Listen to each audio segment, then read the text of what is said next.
Hi அமீஸ், it's your dream. இப்போ நம்ம பார்க்க போகிறது ஹார்ட்லெஸ் கிங்கோட தேர்ட் பார்ட் தான். ஃபர்ஸ்ட் 2 பார்ட் பார்க்காதவங்க பார்த்துட்டு வந்து பாருங்கடா, அப்போ தான் உங்களுக்கு இந்த ஸ்டோரி புரியும். அப்புறம் எனக்கு கொஞ்சம் லைட்டாக கோல்டுடா, வாய்ஸ் ஒரு மாதிரி இருந்தால் கொஞ்சம் அட்ஜஸ்ட் பண்ணிக்கோங்கடா.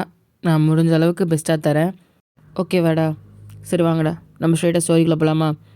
போன எபிசோட் எங்கே விட்டுருப்பேனா, தேவங்க வந்து அவன் ஊருக்கே போயிருப்பான் கிளம்பி, அந்த மருந்தெல்லாம் எடுத்துக்கிட்டு. இந்த பக்கம் பார்த்தா வயன் வந்து ரொம்ப முடியாமல் படுத்திருப்பா. அவள் தேவங்க எப்போ வருவான்னு சொல்லிட்டு காத்துட்ருக்கா. ஒரு சைட் தேவங்க வந்து அவனோட ஊருக்கே போயிட்டான். இப்போ அலெக்ஸ் தான் கேட்குறான், பிரின்ஸ் நான் பயந்தே போயிட்டேன், எங்கே நீங்கள் வந்த வேலையை மறந்துடுவீங்களோன்ட்டு. அதை எப்படி மறப்பேன் அப்படின்ட்டு அவன் டோனே மாறுது. இந்த மருந்தை கொண்டு போயிட்டு மருத்துவர்கிட்ட கொடுங்க, ஜாங்குக் சீக்கிரம் கண்ணை முழிக்கணும், அவ்வளோதான். அப்போது நீங்கள் வரலையா? எனக்கு ஒரு முக்கியமான வேலை இருக்குது. முக்கியமான வேலையா? இதை விடவா? அப்படின்ற மாதிரி அலெக்ஸ் யோசிச்சுட்ருக்கான் மனசுக்குள்ளேயே. அப்படின்னா பிரின்ஸ் முக்கியமான வேலை? இந்த நாட்டோட குயினை கூட்டிகிட்டு வரேன்னு சொன்னல, அதுக்கு தான் போகிறோம். ஏன்னா அப்படின்ற மாதிரி பார்க்குறான். அப்போது அதெல்லாம் உண்மையா அப்படின்ற மாதிரி மனசுக்குள்ளே யோசிக்கிறான் அலெக்ஸ்.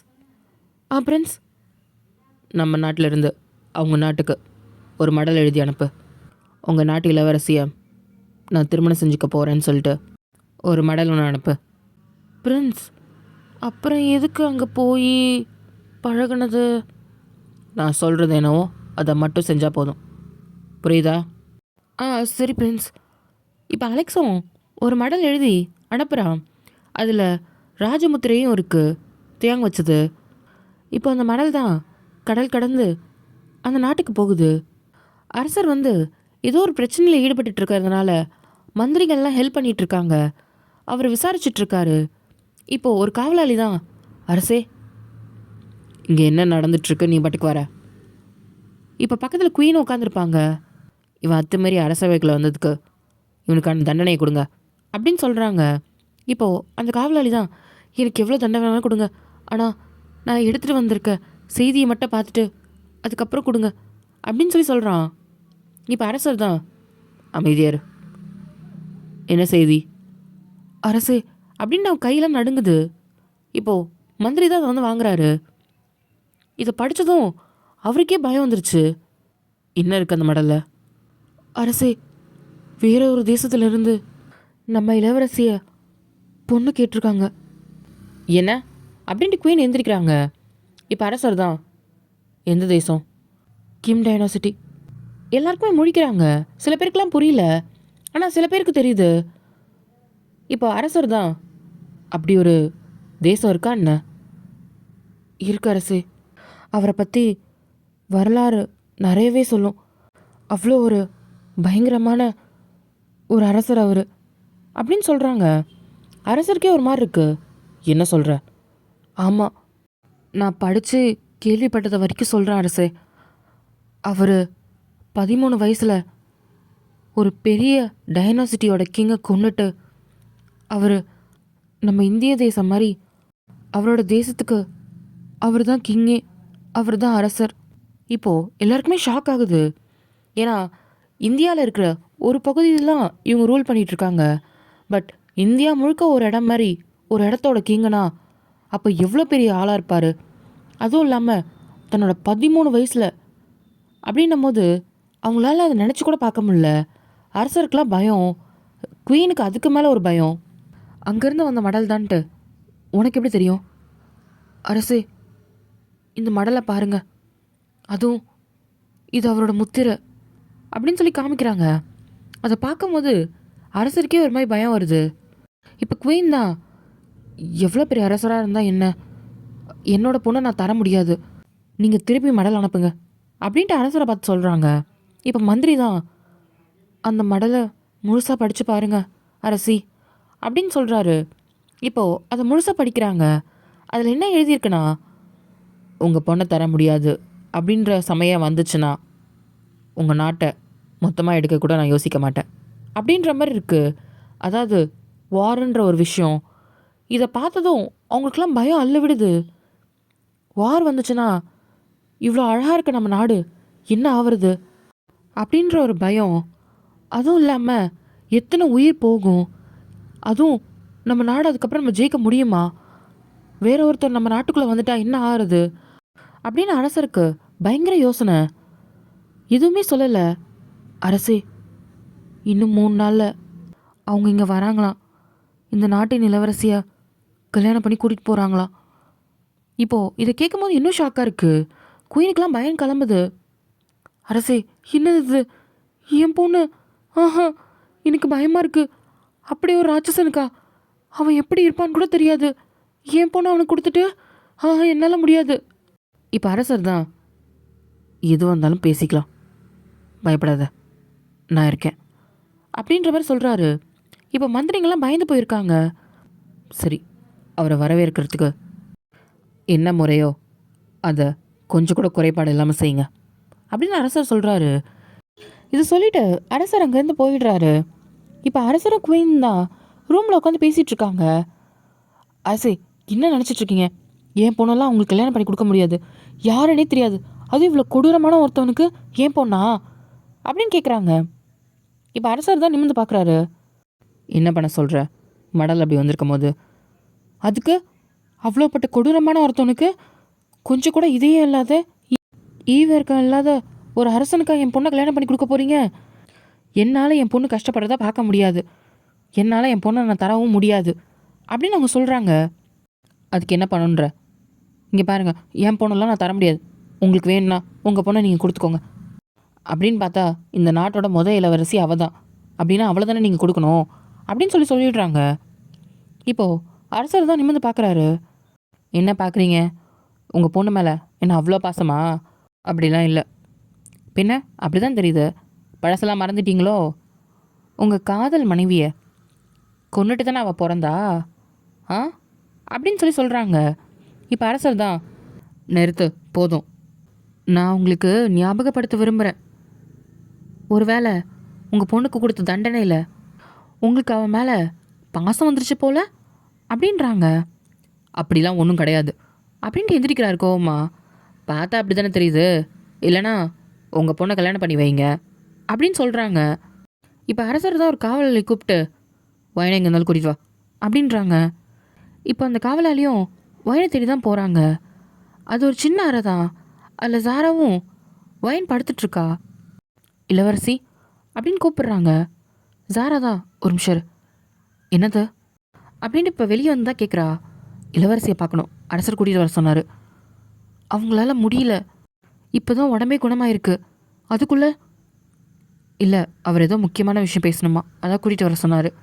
இப்போ ஒயின் தான், என்னாச்சு சாரா அப்படின்னு சொல்லிட்டு இப்போ தட்டு மாதிரி எந்திரிச்சு வெளியே வரா. என்னாச்சு?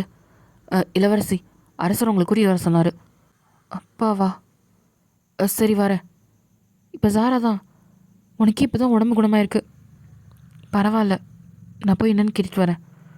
இல்லை, நானும் வரேன் வா அப்படியே ஜாராவும் வரா. இப்போது வாசலில் தான், ஜாரா நீ இங்கே நில்லு, நான் என்னென்னு போய் கேட்டுட்டு வரேன். ம் சரி வயன் அப்படின்னு இப்போ ஜாரா வெளியே நிற்கிறா. இப்போ வயன் மட்டும் தான் உள்ளே போகிறா. ஆல்ரெடி கோவமாக அரசரும் குயினும் நின்றுட்டுருக்காங்க. 2 பேரும் பார்க்கும்போது அவளுக்கு கொஞ்சம் பயமாக தான் இருக்குது. அரசரே அப்படின்றா. இப்போ அரசர் தான் சொல்கிறாரு, இங்கே பாரு, இன்னும் 3 நாளில் உனக்கு கல்யாணம் பண்ணிக்க போகிறவர் வராரு அப்படின்னு சொல்கிறாங்க. ஒயினுக்கு ஒன்றும் புரியல, என்ன சொல்கிறீங்க? இப்போ குயின் தான், ஏன் அவர் சொல்கிறது உனக்கு புரியலையா என்ன? வேறொரு தேசத்தோட பிரின்ஸ் வந்து உன்னை கல்யாணம் பண்ணிக்க போகிறாராம், அதுக்காக இன்னும் 3 நாளில் வராரு. என்ன? என்னால் முடியாது, என்னால் இந்த கல்யாணத்தை பண்ண முடியாது அப்படின்னு ஒயின் சொல்கிறா. இப்போ அரசர் தான், நான் உனக்கு கேட்கலாம் இல்லை, அதை நீ செய்யணும். இப்போ குயின் வந்து, இங்கே பாரு, இந்த நாட்டோட இளவரசி நீனு, உனக்குன்னு சில கடமைகள் இருக்குது. இன்றைக்கி நாடு இவ்வளோ ஆபத்தில் இருக்குது. ஒரு வேளை நீ கல்யாணம் பண்ணிக்க மாட்டேன்ட்டினா அவ்வளோதான், இந்த நாடே அழிஞ்சிரும். அவரை பற்றி உனக்கு தெரியாது, அவர் எவ்வளோ மோசமான ஒரு கிங் தெரியுமா? அதனால தான் இதுக்கப்புறம் இந்த நாடு எப்படி ஆகணுன்றது உன் கையில் தான் இருக்குது அப்படின்னு அவங்க சொல்கிறாங்க. ஒயனுக்கு பயமாக இருக்குது. இப்போ அரசர் தான், சொன்னது புரிஞ்சிச்சுல, கிளம்பு அப்படின்னு சொல்கிறாரு. ஒயனுக்கு ஒன்றும் புரியல, அவளால் அதை ஏற்றுக்கவும் முடியாது. அப்படியே வெளியே வரா. இப்போ ஜாரா தான், என்னாச்சு ஒயின்? ஏன் இப்படி இருக்க சாரா? அப்படின்ட்டு ஹக் பண்ணிட்டு இப்போ உள்ள நடந்த விஷயத்தெல்லாம் சொல்கிறா. என்ன சொல்கிற? ஆமாம், இதோ கொரிய தேசத்தோட பிரின்ஸா அவர். என்ன? அவர் ஒரு ஈவே இருக்க இல்லாத ஒரு மனுஷனா? அவர் நம்ம நாட்டோட இளவரசியை, அதாவது என்ன, கல்யாணம் பண்ணிக்கணும்னு சொல்லி மடல் வந்திருக்கு. ஒருவேளை அதை மறுத்தா இந்த நாட்டையே அழிக்கிறதுக்கு துணிஞ்சிருவேன்னு சொல்லியிருக்காங்க.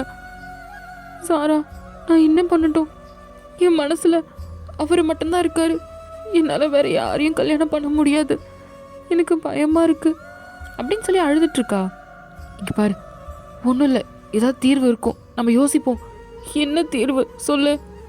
இந்த நாட்டோட இளவரசியாக பிறந்தது என்னோட தப்பா? என் மனசுக்கு பிடிச்சவனை நான் கல்யாணம் பண்ணக்கூடாதா? அவன் கூட நான் சந்தோஷமாக இருக்கக்கூடாதா?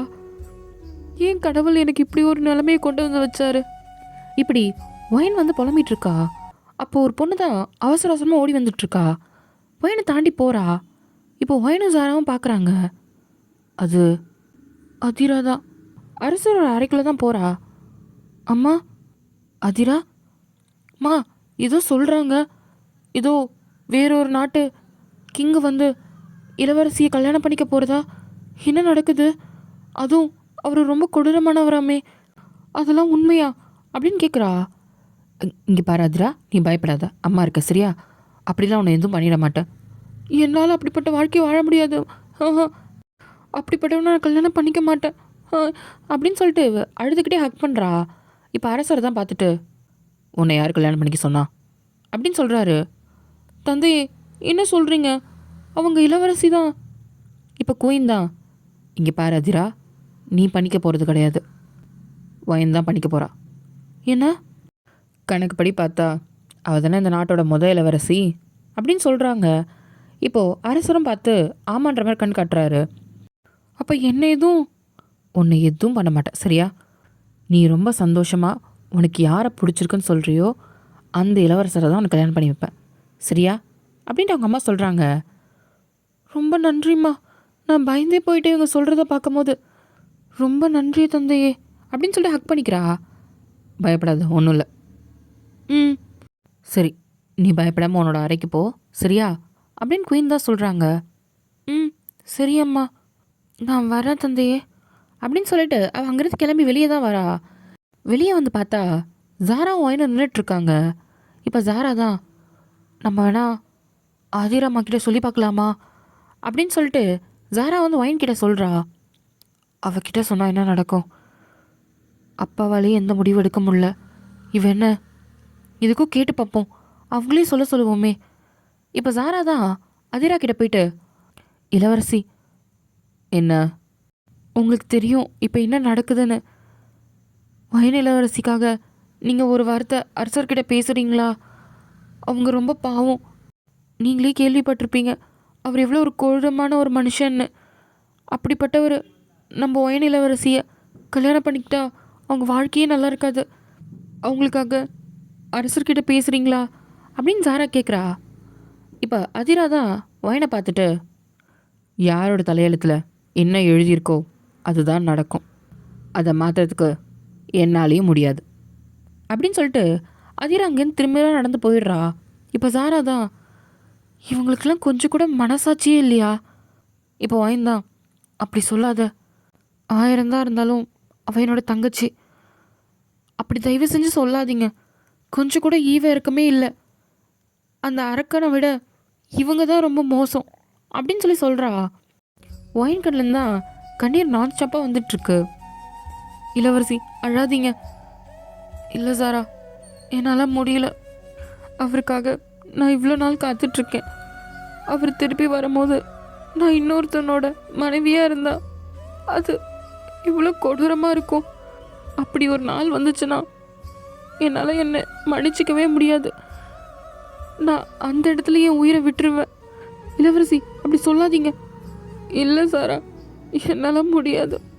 ஒருத்தனை மனசில் நினச்சிக்கிட்டு மனசுக்குள்ளே அவனையே வச்சு வாழ்ந்துட்டு இன்னொருத்தனை என்னால் கனவுல கூட நினச்சி பார்க்க முடியாது அப்படின்னு சொல்லிட்டு ஒயின் தான் அழுதுட்ருக்கா. இது கண்டிப்பாக ஏதோ ஒரு தீர்வு இருக்கும், நம்ம யோசிப்போம். இல்லை, இதுக்கு மேலே நான் வேணாம் இந்த கல்யாணத்தை மறுத்தாலும் இந்த நாட்டோட சந்தோஷம் மொத்தமாக அழிஞ்சிரும். என் ஒருத்தி வாழ்க்கைக்காக அவங்க எல்லா சந்தோஷத்தையும் என்னால் அழிக்க முடியாது அப்படின்னு சொல்கிறா. சாராக்கு அது புரியுது. வயன் வந்து இதேமாரி தான் இருக்கா. அவளால் ஒன்றுமே பண்ண முடியல. அவன் நினைப்பு ஃபுல்லாக தேங்கிட்ட மட்டும்தான் இருக்குது. 3 நாள் கழிச்சு தியாங், அலெக்ஸ், ஜாக் அப்புறம் சில பேரோட அங்கே கப்பலில் வந்து இறங்குறான். அவனை வரவேற்கிறதுக்காக அவ்வளோ பேர். ஆனால் இந்த டைம் வந்து தியாங் வந்து அவனோட ட்ரெஸ்ஸில் இருக்கான். அதாவது கொரியன் நாட்டு உடையில் இருக்கான். பார்க்குறதுக்கு அவ்வளோ வீரமாகவும் நடந்து வரும்போது ஒரு புலி நடந்து வந்தால் எப்படி இருக்குமோ அந்த மாதிரி இருக்கு. மக்கள் எல்லாம் ஆச்சரியமாக பார்க்குறாங்க. அலெக்ஸும் ஜாக்கும், பாத்தியா இந்த வாட்டி நமக்கு எவ்வளோ மரியாதைன்னு. எல்லாம் நம்ம பிரின்ஸால் தான். இப்போது தேங் தான், அலெக்ஸ் பிரின்ஸ் குதிரைங்க அந்த எடுத்துகிட்டு வரேன். இப்போது குதிரை தான் எடுத்துகிட்டு வரான். தேங்க அது மேலே ஏறி உட்காந்துட்டு போகலாமா அப்படின்ட்டு நேராக கோட்டையை நோக்கி தான் போகிறாங்க. இப்போ கோட்டைக்கு வெளியே வந்து நின்னதுக்கப்புறம் தான் பார்க்குறான், அங்கே வரவேற்கிறதுக்காக அவ்வளோ விஷயங்கள் பண்ணியிருக்காங்க. அந்த நாட்டோட அரசரும் குயினும் வாசலே நின்றுட்டுருக்காங்க தேங்க வரவேற்கிறதுக்காக. இப்போ தேங்கும் வரான். இப்போ எல்லாருமே அங்கே இருக்கவங்க வாட்டி தேங்க பார்க்குறாங்க. ஏன்னா அவங்க கதைகளில் மட்டும்தான் படிச்சிருப்பாங்க. இப்போது நேரில் அவரை பார்க்குறோன்னும் போது எல்லாருக்கும் ஒரு மாதிரி இருக்குது. இவர் தான் அது அப்படின்னு சொல்லிட்டு எல்லாம் குசு குசுன்னு பேசிகிட்டு இருக்காங்க. இப்போ அரசர் தான், எல்லாம் அமைதியாக இருங்க. இப்போ தேங் வந்து குதிரையிலேருந்து இறங்குறான். இப்போ அரசர் தான், நீங்கள் இங்கே நாட்டுக்கு வரதில் எங்களுக்கு ரொம்ப பெருமை அப்படின்னு சொல்கிறாரு.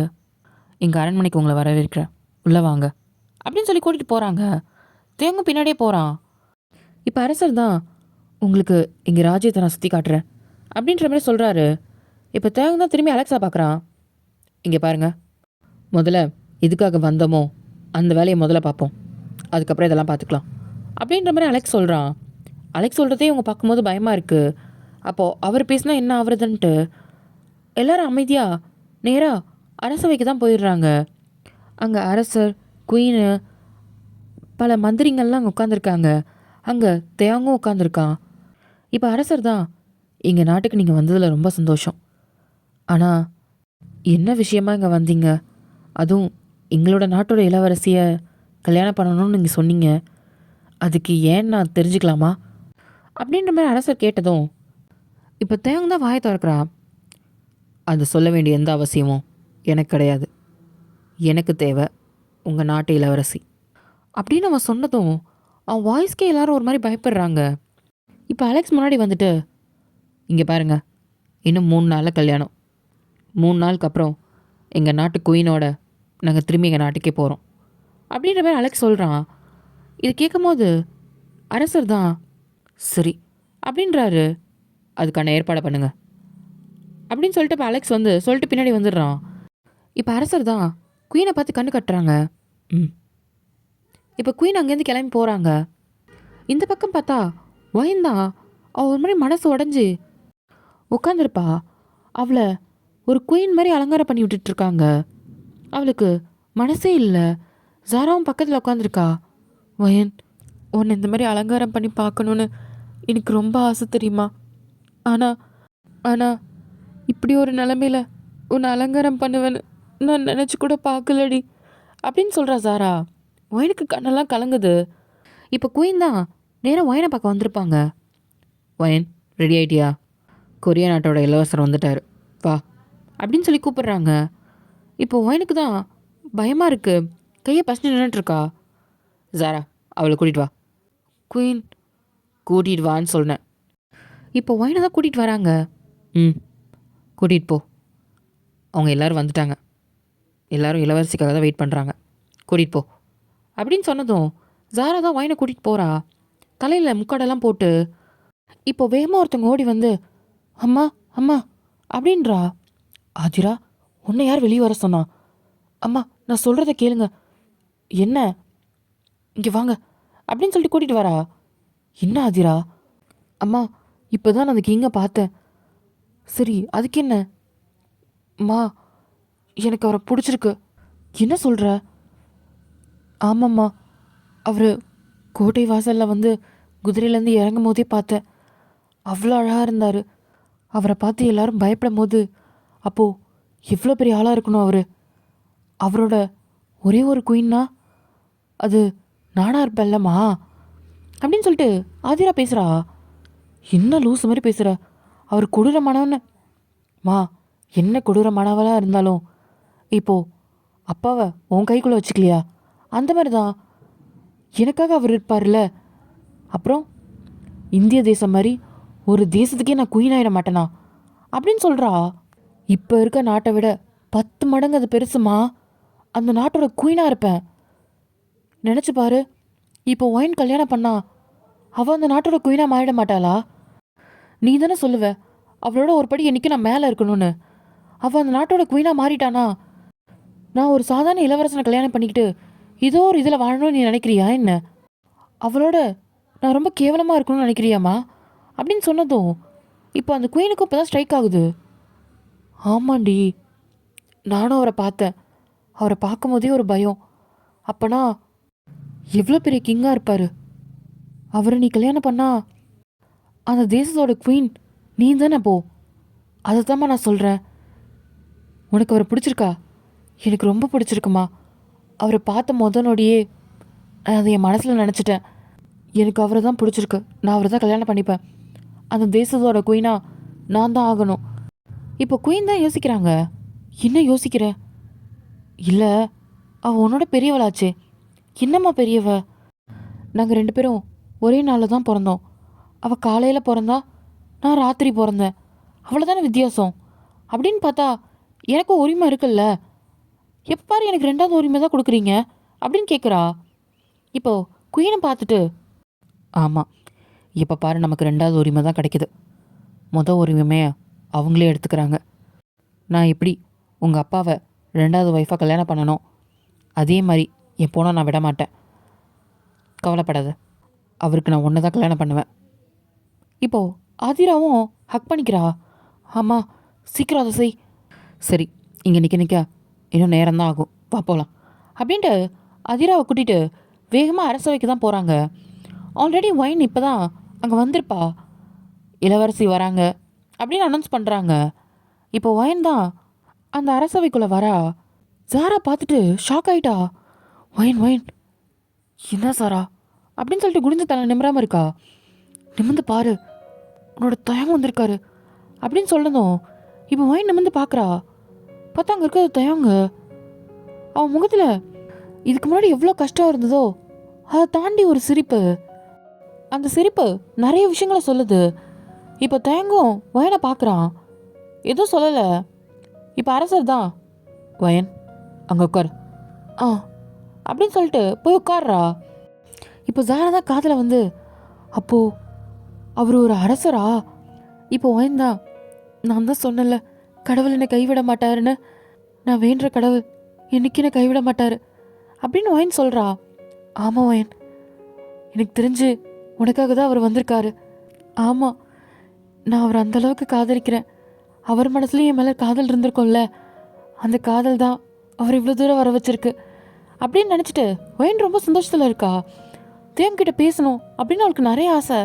ரொம்ப நாள் கழித்து தேவங்க பார்த்தது அவளுக்கு அளவில்லாத சந்தோஷம். இப்போது வெளியே இருக்க காவலாளி தான் திருப்பி ஒரு அனௌன்ஸ்மெண்ட் மாதிரி பண்ணுறான், இந்த நாட்டோட இளவரசி வராங்கன்னு. இப்போ அலெக்ஸ்க்கும் கன்ஃபியூஷன் ஆகிடுச்சு, ஜாக்குக்கும் கன்ஃபியூஷனு. என்ன இளவரசியா? அப்போ இங்கே இருக்கிறவங்க அப்படின்ற மாதிரி பார்க்குறாங்க. பார்த்தா ஆதிரா தான் அவங்க அம்மா கூட்டிகிட்டு வந்துட்டுருக்காங்க. வந்து ஒயினுக்கு முன்னாடி இருக்க சேரில் உட்கார வச்சுட்டு அவங்க போய் அரசர் பக்கத்தில் உட்காந்துட்டாங்க. இப்போ அரசர் தான் திரும்பி குயினை பார்த்து, என்ன பண்ணிகிட்ருக்க? அதிராவை எதுக்கு எங்கே கூட்டிகிட்டு வந்த?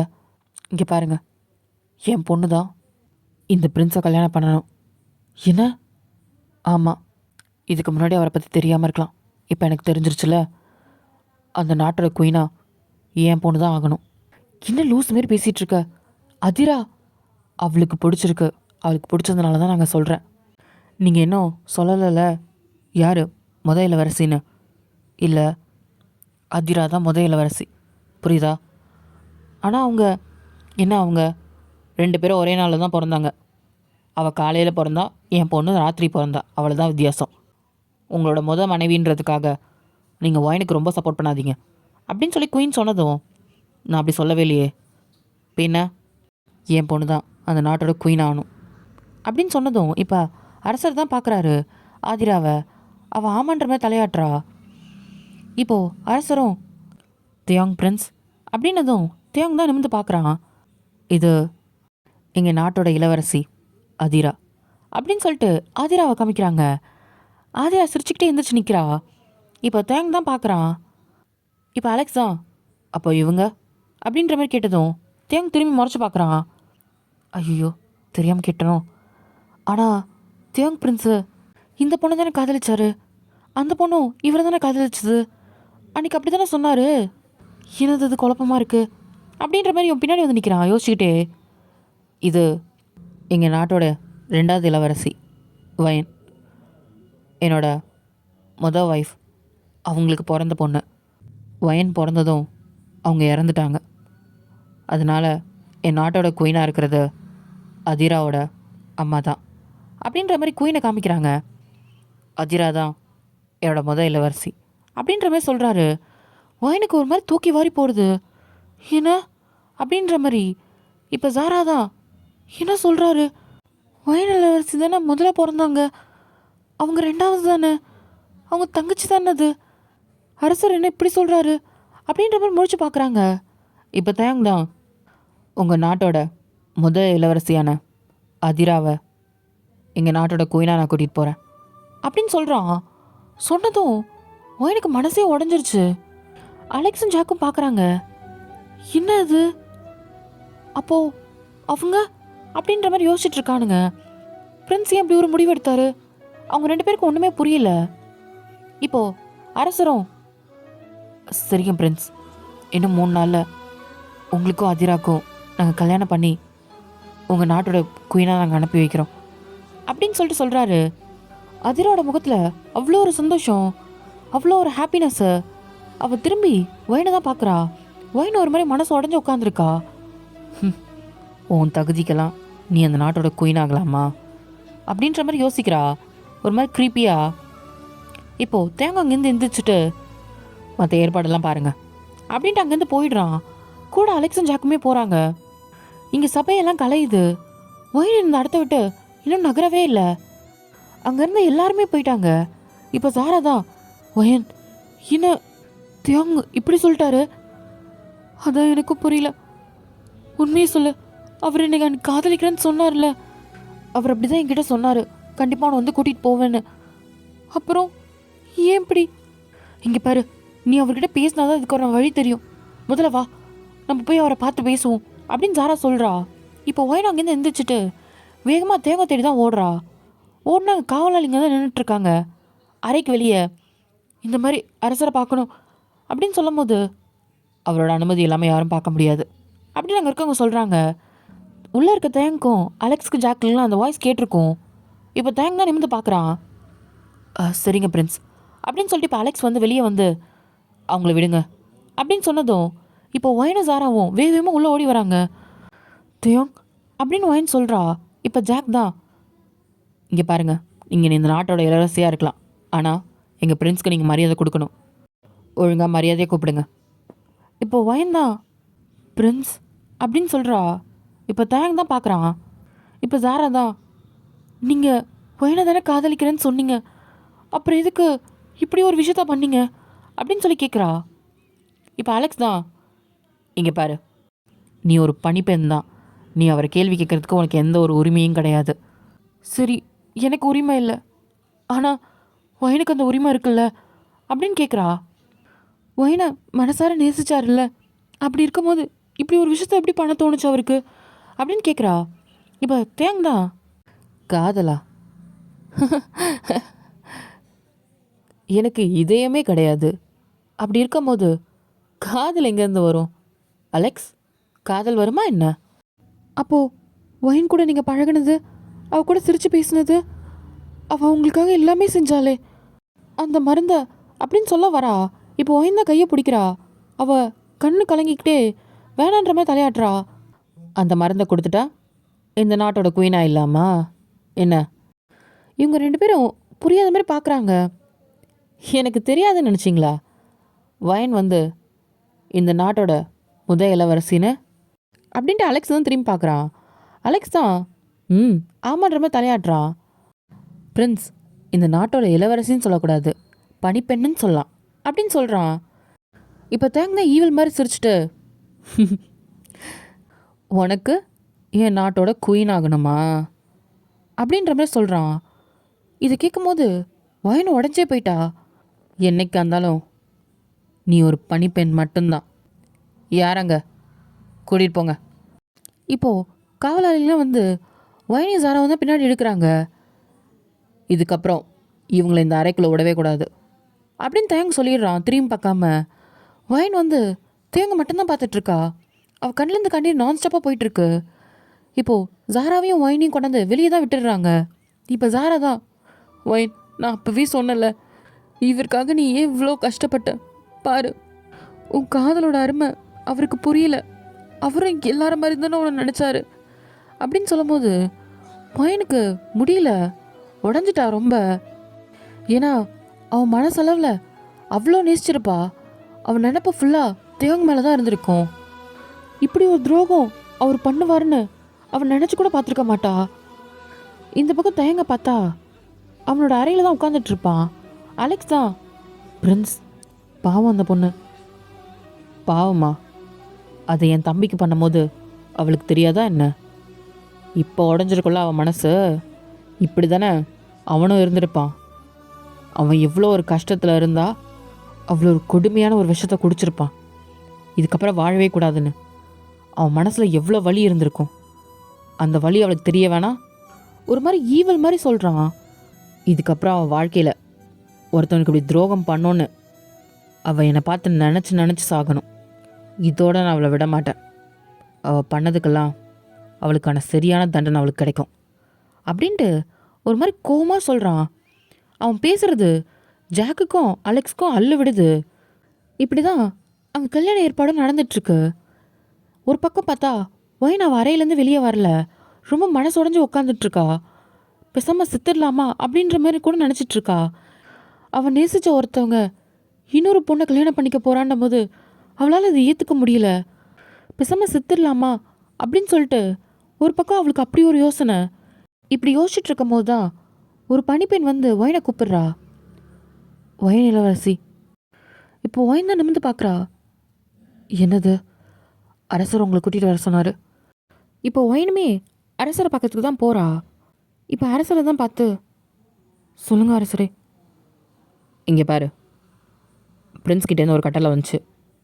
என்னென்னா, இப்போ நடக்க போகிற கல்யாணத்தை எல்லா வேலையிலையும் நீ முன்னே இருந்து எல்லாத்தையும் நீ தான் செய்யணும். இப்போ ஒயின் தான் நிமிர்ந்து பார்க்குறா. என்ன? ஆமாம், போய் வேலையை பாரு அப்படின்றாரு. ஒயினுக்கும் அதை மறுக்கிறதுக்கு எந்த ஒரு வார்த்தையும் கிடையாது. அவன் மனசில் உள்ள கஷ்டத்தோட எல்லா வேலையும் பார்த்துட்ருக்கா. இப்போது கல்யாணத்து அன்னைக்குமே எல்லாம் ரெடி பண்ணி வச்சுட்டு எல்லாரும் வந்திருக்காங்க. அங்கே ஒயினுமே இருக்கா.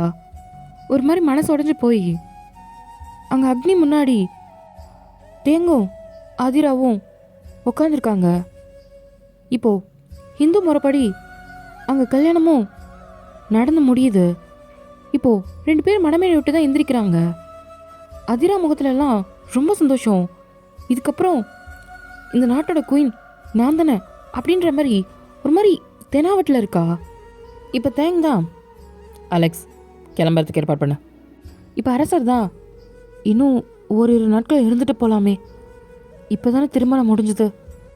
இப்போ தேங் தான் ஒயினை பார்த்துக்கிட்டே, எங்கள் நாட்டோட குயினை நான் எங்கள் ஊருக்கு நான் கூட்டிகிட்டு போகணும் அப்படின்ட்டு இப்போ அதிராவோட கையை பிடிச்சிக்கிட்டே ஒயினை முறைச்சி பார்த்துட்டு சொல்கிறான். ஒயினுக்கு ரொம்ப மனசு உடஞ்சி போகுது. அவளால் இதை கேட்கவும் முடியல. அதிராக்கெல்லாம் இங்கே ரொம்ப சந்தோஷம். அவளாம் ரொம்ப சந்தோஷமாக சிரிச்சிட்ருக்கா. நான் தான் குயின், அவரோட ஒரே குயின் நான் தான் அப்படின்னு சந்தோஷமாக சிரிச்சுட்டு நின்றுட்டுருக்கா. இப்போ அரசர் தான் வந்து, சரி உங்கள் இஷ்டம் அப்படின்னு சொல்லிடுறாரு. அப்புறம் நான் இங்கேருந்து இன்னொருத்தவங்களையும் நான் கூட்டிகிட்டு போகிறேன் அப்படின்னு சொல்கிறான். யார் அப்படின்ற மாதிரி எல்லாருக்கும் ஒரு மாதிரி பதட்டமாக இருக்குது. அரசர் தான், என்ன சொல்கிறீங்க, யாரை சொல்கிறீங்க அப்படின்ற மாதிரி அரசர் பதட்டமாக கேட்குறாரு. உங்களோட இன்னொரு இளவரசியான வயனை என்னோட பணிப்பெண்ணாக நான் கூட்டிகிட்டு போகிறேன் அப்படின்ற மாதிரி சொல்கிறான். இப்போது எல்லாருக்குமே ஷாக் ஆகிடுச்சு. இப்போ அரசர் தான், என்ன அது எப்படி எங்கள் நாட்டோட இளவரசி உங்களுக்கு பணிப்பெண்ணாக கொடுக்க முடியும்? இப்போது தேங் தான் அவன் வாழை வெளியே எடுக்கிறான். இப்போது எல்லாருமே பயந்து பின்னாடி போகிறாங்க. தர முடியாதா என்ன அப்படின்னு கேட்டதும் இப்போ அரசருக்கெல்லாம் என்ன சொல்கிறதுன்னு தெரியல. நிமிந்து அதிராவை பார்க்குறாங்க. அவள் ஒரு முறை பயந்துக்கிட்டே சரின்ற மாதிரி தலையாட்டுறா. சரி, நீங்கள் கூட்டிகிட்டு போகலாம். அலெக்ஸ், பிரின்ஸ் கூட்டிகிட்டு வாங்க அப்படின்ட்டு அவன் முன்னாடி போகிறான். இப்போ அலெக்ஸ் தான் வயன் கிட்ட வந்து, வாங்க. இப்போ ஜாராவும், வயன் நானும் கூட வரேன். நாங்கள் வயனை மட்டும் தான் கூட்டிகிட்டு போகிறோம். இல்லை, நானும் வருவேன், அவ கூட நானும் வருவேன் அப்படின்னு ஜாரா சொல்கிறா. இப்போ வயன் தான் ரொம்ப சோகத்திலேயே போகிற தயங்க பார்த்துட்டு இப்போ ஜாராவை பார்த்தா, இங்கே பாரு, இது வரைக்கும் நீ எனக்காக வேலை பார்த்தது போதும். உனக்கு இதுக்கப்புறம் வாழ்க்கை இருக்குது. அந்த வாழ்க்கையை பாரு. உன் மனசுக்கு பிடிச்சவனை கல்யாணம் பண்ணி நீ சந்தோஷமா இரு. இல்லை, எனக்கு அப்படி எந்த ஆசையும் கிடையாது. கடைசி வரைக்கும் உனக்கு தான் நான் சேவை செய்வேன். என்ன ஆனாலும் சரி, நான் செத்தாலும் சரி, நான் உன் கூட தான் இருப்பேன். இப்போ வயந்தான், இங்கே பாரு சாரா, புரிஞ்சுக்கோ. நான் சொன்ன கேட்க மாட்டியா? நீ சொன்னால் எதை வேணாலும் கேட்பேன், ஆனால் இதை கேட்க மாட்டேன். இங்கே பாரு, இதுக்கப்புறம் நீ உன்னோட வாழ்க்கையை பாரு, சரியா?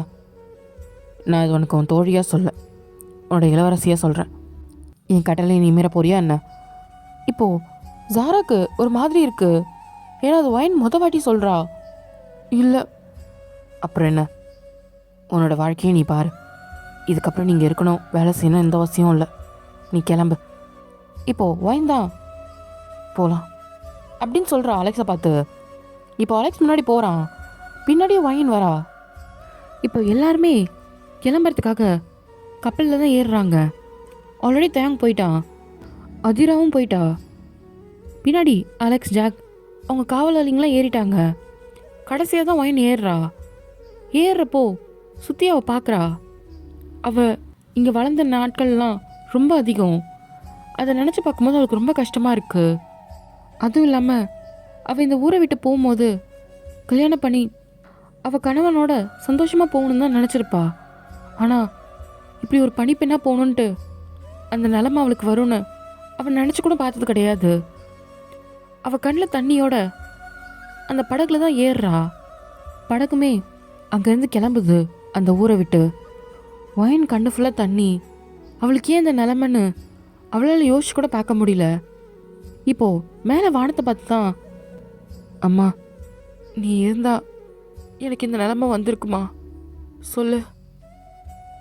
ஏம்மா, நீ சாகும்போது என்னையும் சேர்த்து கூட்டிகிட்டு போயிருக்கலாம்ல. ரொம்ப கஷ்டமாக இருக்குமா. நான் பிறந்தப்போ நீ இறந்துட்ட. நீ இறந்த காரணத்தினால அப்பா என்னை ஒதுக்கி வச்சாரு. இன்ன வரைக்கும் அவளோட பாசம் எனக்கு கிடைச்சதில்ல. அதை ஏங்காத நாளுமே கிடையாது. அவ்வளோ ஏக்கத்தில் இருந்த எனக்கு பாசத்தை காட்ட ஒருத்தர் வந்தார். நானும் அதை உண்மைன்னு நம்பி ஏமாந்து இன்னைக்கு மனசு உடைஞ்சு நான் நிற்கிறேன். நீ என் வாழ்க்கையில் சந்தோஷம்னு ஒன்று இல்லையா? அப்புறம் எதுக்கு நான் இந்த உலகத்தில் வாழணும் அப்படின்ற மாதிரி மேலே பார்த்து கேட்குறா. அவளால் முடியல. கண்ணிலேருந்து கண்ணீர் நான் ஸ்டாப்பாக போயிட்டுருக்கு. இப்போது டக்குன்னு இடி இடிச்சு காற்றெல்லாம் அடிக்குது. டக்குன்னு நல்லா மழை பெய்யுது. வயனோட கண்ணீர் அதிலே மறைஞ்சு போச்சு. என்னம்மா நீ நினைக்கிற? நான் இன்னும் வாழணும்னு நீ நினைக்கிறியா அப்படின்னு கேட்குறா. இப்போ இடி இடிக்குது. வயனுக்கு அது என்ன சொல்கிறதுன்னு தெரியல. ஒரு மாதிரி நின்றுட்டுருக்க அங்கேயே.